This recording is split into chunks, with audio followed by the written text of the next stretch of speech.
It was a dark and stormy night. Rain lashed against the windows. Inside, three friends, Rahul, Priya and Amit, were huddled around a flickering candle.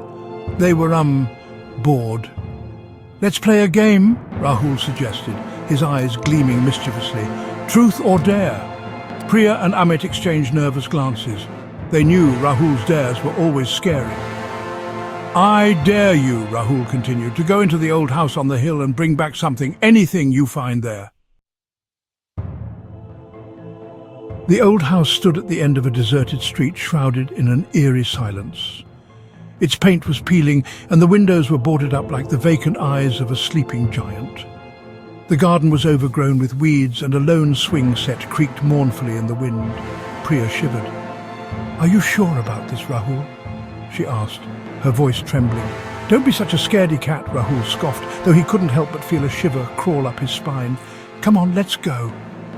With hesitant steps they approached the house. The closer they got, the more ominous it seemed.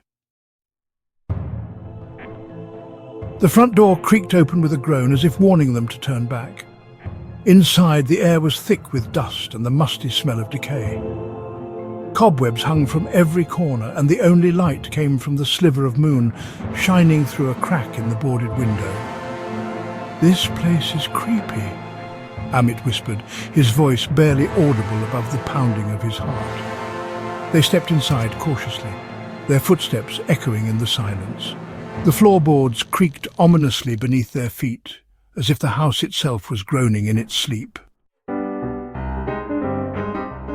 As they ventured deeper into the house, they began to hear strange noises. A soft whisper seemed to follow them from room to room. Floorboards creaked upstairs, even though they were the only ones there.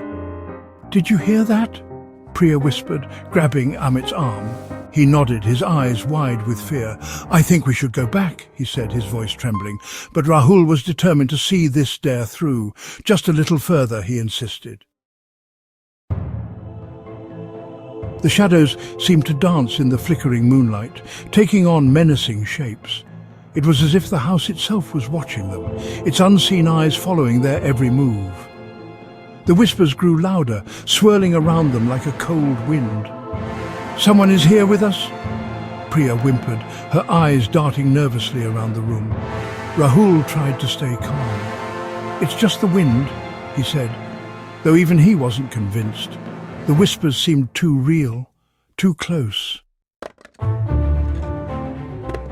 Suddenly, Priya gasped. "My necklace!" she exclaimed, clutching at her neck. "It's gone!" They searched frantically for the missing necklace, their fear momentarily forgotten. It was a silver locket, a gift from her grandmother, and Priya was devastated. "We have to find it," she cried, her eyes filled with tears. They searched every nook and cranny, but the necklace was nowhere to be found. It was as if it had vanished into thin air. Just when their hope began to dwindle, they saw it. A figure shrouded in shadow, standing at the end of the hallway.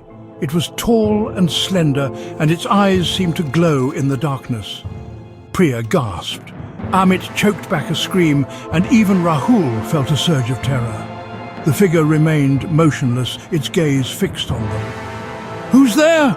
Rahul called out, his voice trembling. The figure didn't answer. It just stood there, its silence more terrifying than any scream.